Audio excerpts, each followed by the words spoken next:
Hello, welcome to the preview for the last game of the season against Brighton at the Amex Arena, where we have a really bad record. Not to worry though, Sam, as we finally found some kind of form and we also have players returning. So do you believe it should be a little bit more competitive in that sense? You'd like to think so, wouldn't you? But with United, who the fuck knows at this point? Who knows? Yeah. I am expecting it to be a bit of a tough game. The Newcastle game last night, still very fresh in our memories, of course. Nice to see players back. That's obviously a massive positive and is contributing significantly to the way that we're playing. Even people coming off the bench last night was nice and having them options to bring on. Two questions really. Is this an opportunity for players to get the nod ahead of the FA Cup final and also a fitness test at the same time for, the ones that are just coming back? I think if you haven't performed this season, I don't think one game is going to make it. So Ten Hag goes, all right, you're in now. Do you know what I mean? Yeah. I think you've had to have done it in the last 10, 12 games. And I think the only people who probably sneak in, and we'll touch on them later, is Ahmad and Amrabat. I think they're the only two people who would sneak under the radar. I think everybody else has to be there on merit throughout the season. The likes of Diego Dallo, likes of Garnacho, etc. So I think that's where it's going to be.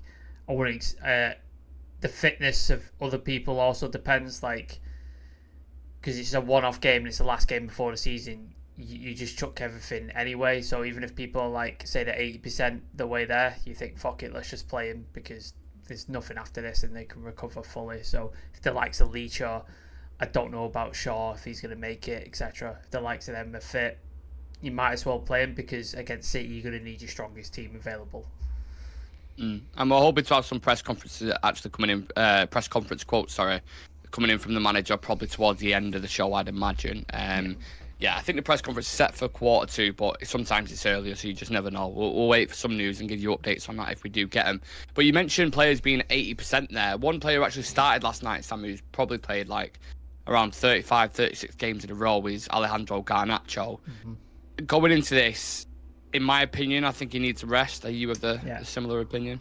Yeah, I'd rest him. I think you've got Ahmad who can play on that right-hand side, and then you stick maybe Rashford you put in there, or if you think Rashford isn't 100%, you could put Anthony there on the left, just to sort of, because I don't want to see Anthony on the right. I really don't. I'm done with it. I'm over it. So yeah, you could do it. So Anthony plays there for 60 minutes, and then you bring Rashford off for the last half hour, get minutes in his legs, and you can do it that way. Or you could play Rashford for 60 minutes and then bring him off and then bring Anthony on and do it that way around, whatever way you want to do it.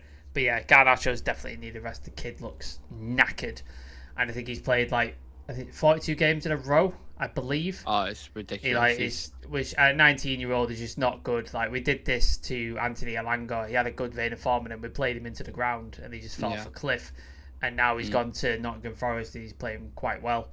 And I think that you need to manage young players like that. So players like Kobe Mainoo, players like Garnacho, etc. They need time out of the team. Bruno as well, you saw, he had a game out of the team and he came back refreshed and looked great. And I think you could see something similar for Garnacho. There's nothing really to play for against Brighton. There's Europa Conference, but I've put a poll in the chat. Do we really want it? And I think most United fans are not asked, if I'm honest. Yeah. I don't want to speak for everybody, but I think most are not asked. So why not rest certain players, getting ready for the FA Cup final, sort of fit and firing, and see what happens. But yeah, I just think he definitely needs a rest regardless because the kid's been running to the ground. I've just realised we've got the wrong background now. Let me change that. There we go. It's weird managing it though, isn't it? Because I think personally he's going to go with Rashford in the FA Cup final just because the record against top teams, the experience, etc. etc. Yeah.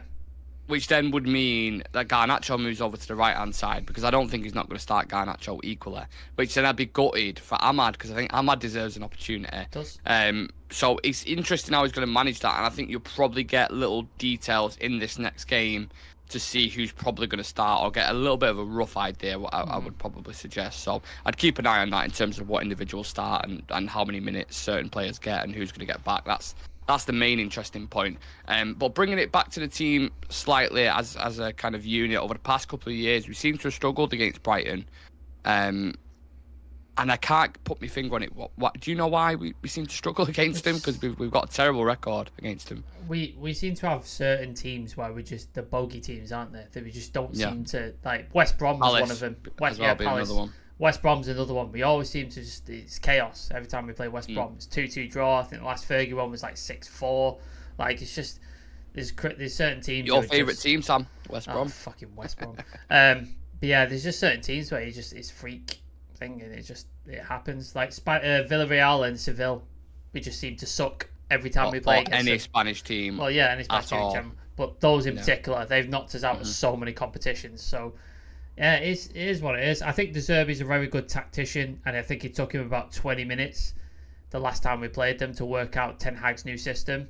He realised all he has to do is just move his centre backs further apart, and it just breaks the press because our press is not very good because a lot of our players don't fully commit to it, and then when we do... Individualised, isn't it? It's individualised, and then when we do, our fullbacks are so far up, all it takes is 1-2 pass through the midfield and they're in on goal. So I think it took him like 20 minutes the last time, and just... it didn't end well for us, did it? So I think tactically he has changed things up a little bit the last two games, Arsenal and Newcastle. So maybe he's got something a little bit different for Brighton. I'm hoping because there was still some openness against Newcastle, like there was still that, but I think we limited it a lot less than we have been doing against the likes of Crystal Palace, the likes of like other teams. So Brentford, another example, Bournemouth. So I'm hoping Ten Hag continues in that vein and continues to play that and try and mitigate their attacking talent because they do have quite a lot. I know Mitoma's still out, but they do have Enciso's back. Pascal Gross is on a really good run. Danny Welbeck's in scoring form, just signed a new contract. So they've got some talented players in there and they can hurt you badly if we're not on it. But you just got to hope that Casemiro has a similar performance that he did against Newcastle if he is going to play there. And then Leacher gets a couple of minutes under his legs, so he's ready for the FA Cup final. But I'm hoping he makes changes, Ten Hag, because if he plays the way he has before these last two games, it'll just be the same story, and Brighton will tear us up. Well, we're going to get on to Brighton shortly in terms of who they've got available and not, and who could be a key player, and a couple of stats as well. So make sure you stick around for that. Just the last few bits on United. Obviously, the home fans give a nice reception, apart from the few idiots who were booing. Well, I don't know if that was Newcastle fans or not. It was confirmed the Newcastle fans. I saw, okay. Was it Ornstein or somebody from the Athletic confirmed it was the Newcastle fans who were booing, so we're all good there. So that's fine then. I just thought it might have been a few idiots because prior to the game, you had people giving Rashford fucking abuse on the side. So kind of put two and two together and figured it might be that. But anyway, the home fans give a decent reception to Ten Hag. He was getting behind him. Obviously, they got their win that we needed towards the end of the season to kind of have that good feeling. I think it's important as well the away fans get a top performance in it and a big applause from the players as well because they've travelled to some fucking shocking games this season.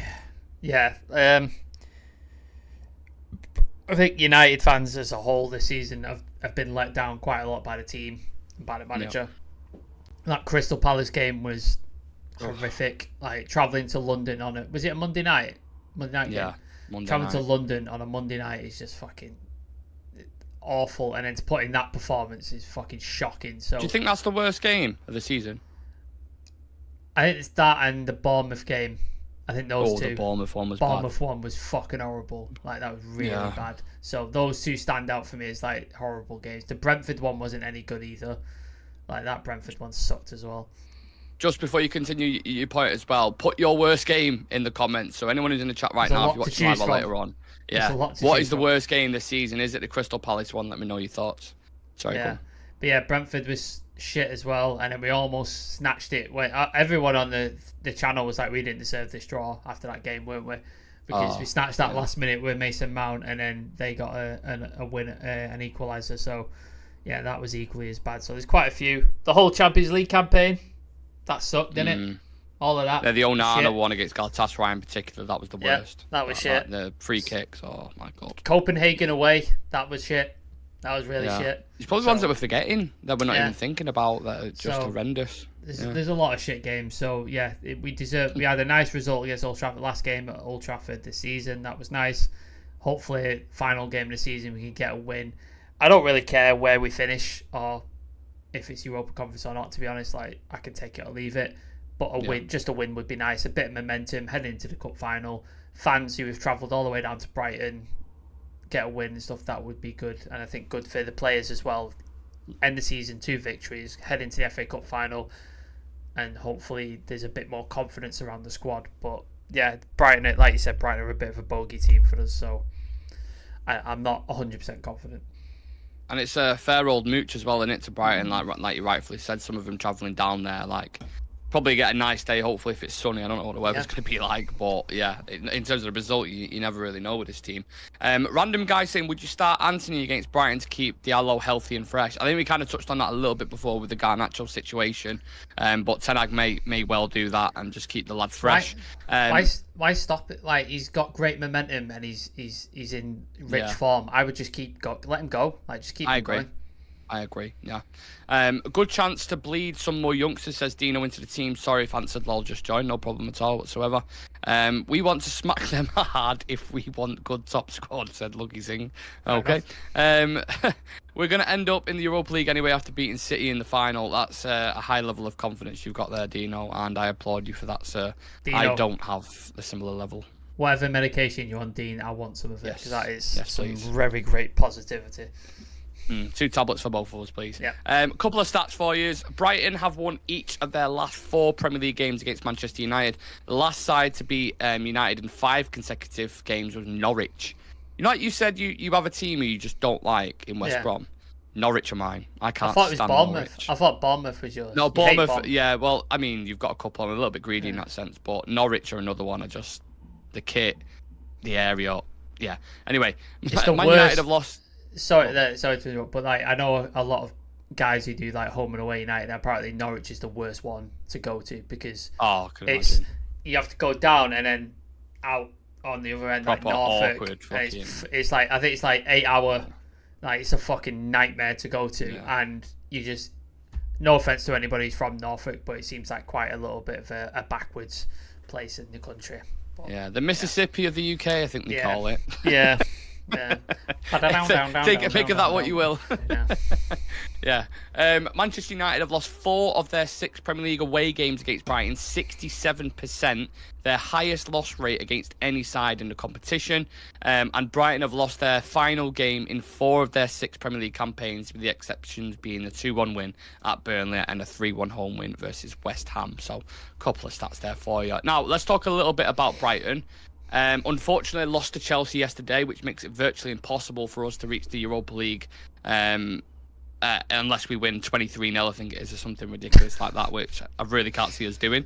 They also have their own injury concerns. Solly March, Estepinian, Ferguson. I don't know if Matoma's good to go or not, but James Milner, and there's a couple others as well. Joel Veltman, missed the defeat to Chelsea with a knock, and Lewis Dunk also suffered a knee injury in the same match as well. So they're really hindered, and I've got their own problems. But given what happened against Chelsea, Sam, their fans are obviously going to want a reaction at their home ground, but they don't really have anything to play for at the same time. So are you expecting a reaction from their team? Do you think they'll be up for it?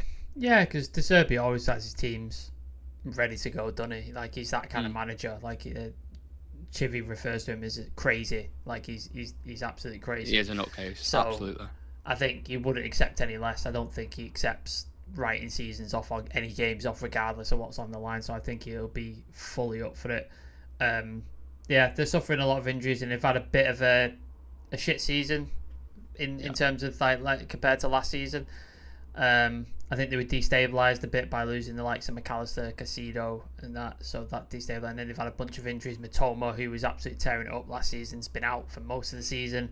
Ferguson, like you said, has been out a lot of the season, and Ciso, who burst onto the scene last year. So I think they've had a bit of a shit season, but what are they, 9th? They're just below us? 10th, yeah. So, top 10 for Brighton is probably about right, I would say. Given the injuries they've had, I think they slightly overachieved last season getting into Europa League. I think they were maybe operating above where they normally would be. I think mid-table is probably where they are. But I hope for the best for him because I do like Brighton. Like, I don't have anything against Brighton. I like the manager. I like a lot of their players. I like the philosophy of like buying these young unknown stars and turning them and flipping them and selling them for a big profit, but still playing attractive football. Like I like it. I like them a lot. I think had I had to pick a team that I didn't currently support in United, Brighton probably would be one of them, because I do like the way they play and the way they operate the business. Yeah, you have to admire it from that standpoint. I also think the future of the manager is going to be interesting to see what happens with him, because there was a lot of talk, wasn't there, 6 months ago that, you know, this is the guy, everyone's chasing after him, and that talk seems to have been gone quiet now. Yeah. He came out in the press, didn't he, saying he's not leaving, like he's staying, and he wants. Yeah, I'm not fucking leaving. Yeah, and I think maybe is he rejected Bayern yet? Because everybody else has. Everyone has at this point. Everyone has. They're getting down to like a lower ranks of fucking. I don't know who they're speaking to at the minute. Jesus. Well, they're trying to convince Tuchel to stay, aren't they now? Even though they said the thing. So yeah, it's crazy. Sorry, I thought you were going to expand. No. Yeah, that's all right. What does everyone else think about Deserve? Because obviously there was a lot of hype around him. You know, even linked with the United job at times as well. So let us know your thoughts on him as a manager. Well. Yeah. A lot of talk with that. So be interested to see how he cracks on next season. Do you think Brighton? Just the last question on them. Drop more next season, or do you think they bounce back? Because it's getting that top half of the table now. I was speaking about on the afternoon show today. It's stacked, in it, really, like the competition. It depends. Like Chelsea have found their way as of recent, and they've sort of like rocketed up. I think they could finish 5th theoretically, like on the last day, like if things go their way. Crazy, so I think they could be in contention next season. Pochettino seems to have figured it out and got them to click. You don't know what happens to Liverpool next season with the new manager. It's like, do they continue on? Do they drop? Like we had that season before when we finished 3rd, they finished 7th under Klopp. Like you could have that situation. You've got to think Arsenal and City continue on this trajectory they're on, and they're the ones battling it out. Villa look very, very strong. Obviously, they may. I think are they guaranteed Champions League now? Villa, yeah. So that I reckon they'll go strength to strength as well. Emery, extremely good manager. So Newcastle, I'd probably invest as well this summer and like sing. So that top 7 or 8 is deadly, like absolutely deadly. So to break into there, you've got to do something special, or hope that 3 or 4 of them have a really bad season and you can sneak in. So I'd probably expect Brighton to be 10th, 9th, where they are now, to be honest, next season, unless someone like us, Liverpool, and I don't know, Spurs have an awful season and they can sneak their way in. It's weird with them, innit? Because it's not like every time they get a player to a certain level, they end up selling him. Like losing McAllister. It's their model, though, isn't it? That's how they operate. That's what I'm saying. So he gets to a certain point where it's like they can push, and then it's like, nope, back down, because the players have been bought. So I appreciate in that respect. It must be frustrating for a manager and for a team. They're like the Leipzig of the Premier League, aren't they? Like Leipzig get these underappreciated or players who are young and not ready for the thing, and they get them up to like a standard and sell them and flip them, but they never really win anything in the Bundesliga or the German Cup, or like really progress in the Champions League or anything like that. But they're appreciated and they're exciting to watch because of the players that they do have. So it would be interesting to see if teams like Brighton, teams like Leipzig and stuff like that, teams like Dortmund as well, like kept their stars like Bellingham, Haaland, and just to see what they could do. But it's, I suppose, the pull of like Madrid, the pull of the Premier League, the pull of teams like it's just too big, and they have to go. So right, now before we get into the ones to watch, which is a new section we're going to do on the previews, one player from each team who we think could be a key player. I'm going to read out a couple of comments. Jopper says, we have to start at the bottom and work, and I stress work our way back to the top. It's going to take a while. Especially just given the conversation we're just having about, you know, the competition at the top. I mean, it's fucking fierce, man. It will take a good few years to be competing again, and that's if. It's not always guaranteed. Random guy says, Chelsea look like a proper team now. We'll have some more competition for 4th next season. Villa, Spurs, Newcastle and Chelsea. Rajat says, don't want De Zerbi. He looks drugged up. Okay, that's very interesting. Oh, yeah, that's speculation road. I think that's just who he is. Like, I think his brain is just fucking... He wakes up just... Yeah. Like that. That's he's his intense. He's just intense about everything. Yeah, he's a serious By the way, random guy, it's a good point. Like, look like a proper team now. It just shows you as well having patience in a manager and giving him time, because a lot of Chelsea fans were like, get rid of Pochettino, get rid of him, he's not good enough, he's not, and now the good man finished fifth. I think he's a good manager. He's a good manager, but it's just like the people wanted him gone. Same with De Zerbi. People were praising his things, and now there's probably Brighton fans who are like, you've got to give managers time. It's the football world, and the football Twitter world's very flippant, and it's very like opinions can just. Yeah, it's the world that we live in, unfortunately. Right, ones to watch then. Do you want me to kick it off, Sam? Or I could go first. So go for it. I did want to pick Ahmad, but I thought that was a bit obvious, so I've not done him because I was like, he's had a lot of praise. People are talking about it, so I'm just gonna. Yeah, I've gone for Sofi and Amrabat.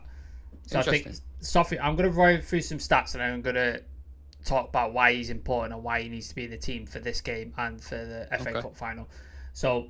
Last night, 100% final third pass accuracy, general pass accuracy, 93%, 40 passes completed, 3 clearances, 2 long passes completed, 1 tackle, 1 key pass, and then there was that tackle as well on Isaac, when he got in and thing. Yeah. Oh God. So there was that involved, and then against Arsenal, obviously this is a small sample size because he hasn't fucking played, so I don't have a big sample size to play with. So against Arsenal, again, 100% dribbles completed, 89% pass accuracy, 63 passes completed, 17 out of 21 final third passes completed, which was the most of any player during that game. 4 tackles, 1 interception, 1 key pass, and a shot. So it's just like, these are the stats. It's not absolutely amazing stats, but I think they're pretty good stats for a defensive midfielder, a central midfielder. Yeah. And I think why it's important is when you play with the likes of, say, Casemiro, Kobe, and Bruno, or Scott McTominay, Kobe, Bruno, what do all 3 of them want to do? They want to go up the pitch, and they want to shoot, and they want to score, and they want to be involved in play up there. We don't have a player who sole job and he's happy to sit and just sort of get the ball to the players, the creative players, break up play, interceptions, make tackles, tactical fouls, that kind of stuff. Yeah. This guy this is what he does, and he's very, very good at it. And I think he allows the likes of Kobe Mainoo and Bruno they can just push up, and he can be like, no, lads, I'll stay here. You guys go up, create the goals, get involved in the thing. Saw Kobe Mainoo with a goal, that very one thing. He was right on the edge of the box, ball comes across. I think he was even shocked that he got it, didn't want it, because Trippier was like nowhere. He was like, oh fuck.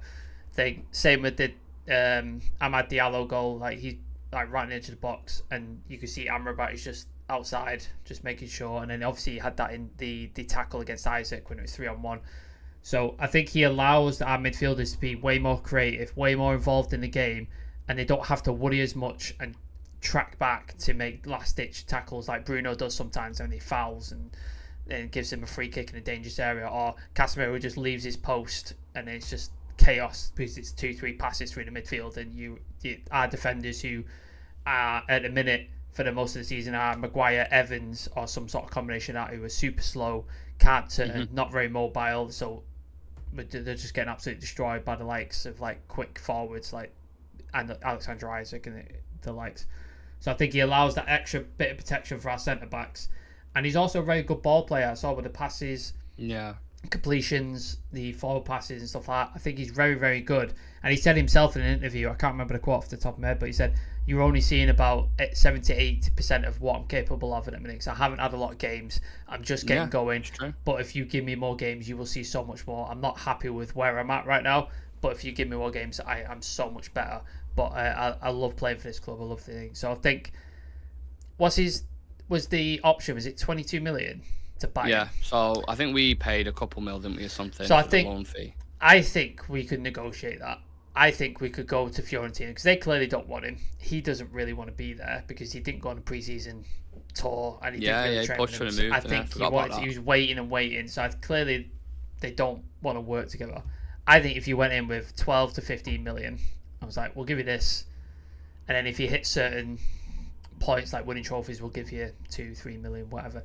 I think we could go with that. And I think as a squad depth player, I think there's not many people who obviously he's not a starter, he's not your be all end all, but of squad depth versus the likes of Eriksen and McTominay, I think he's a lot better option as a squad depth to bring on as thing or to start in certain games. I think he's such a underrated player, And the people who were giving us shit for being excited about him, we're now starting to see who he is and what he is like. And he's only had 2 games to do it so far. So I think had the season got another 6-7 games, I think you'd see something a lot more. And I think he's integral to this new sort of style that Ten Hag's employing with the technical players. He's very technical. You've got Ahmad, technical player, Bruno. So I think he's really important. And he has to play against Brighton, and he has to play in the FA Cup final.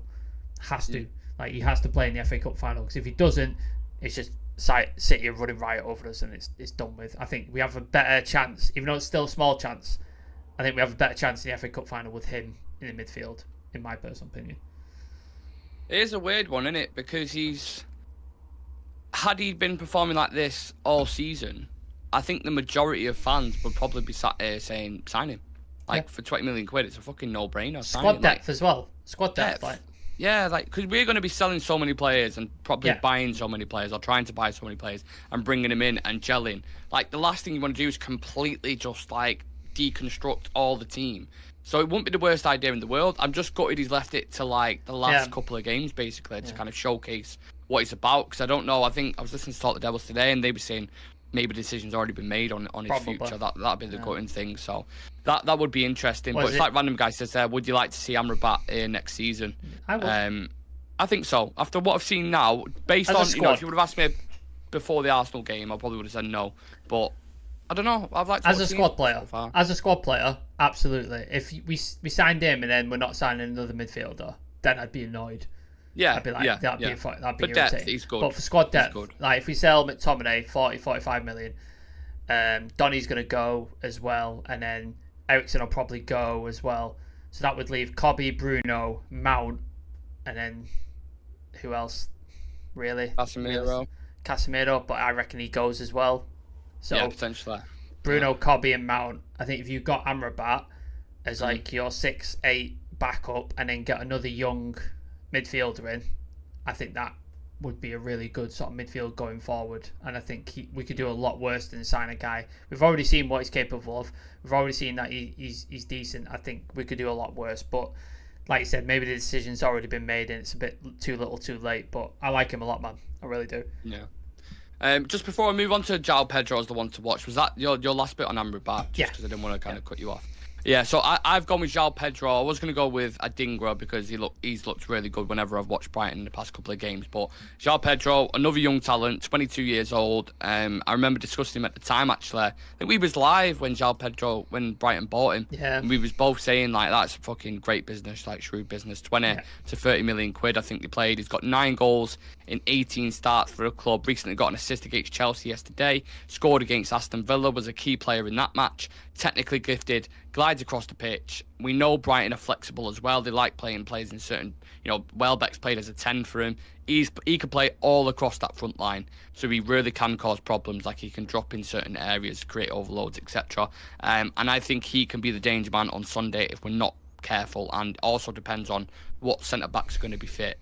Because if Cabral and Lissandro play, let's say for example, then I'd be less worried. But if it's Evans and Casemiro again, he can have a field day, I think.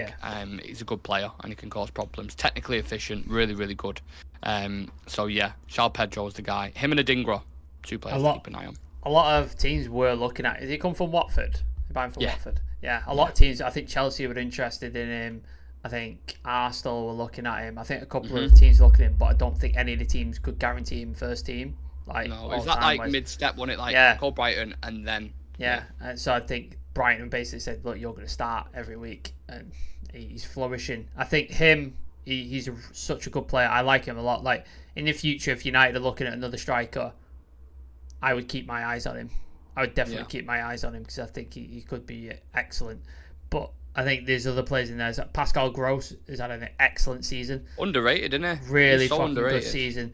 I think he's played all his way through. I think he's played League One, Championship, Premier League as well. I think he's been with the entire journey. So I think he's a really good player, and I like him a lot. They've got a lot of players who don't get any like, obviously, people talk about Matoma and stuff like that, but there's a lot of other players who are like under the radar who are fantastic. Like I said, Adingra, Pascal Gross, people like that. Lewis Dunk, another one.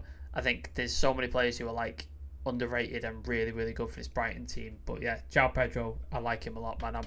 I'm hoping he's quiet, because we've got Leacher and we've got Cambualo or Johnny Evans or someone back. Because, yeah, you're right. If Casemiro and Johnny Evans are there, it might be a bad day. Yeah. And you look at the players that they've had taken off him. Cucurella, 60 million. Ben White, 50 to 60 million. McAllister was like 40 million.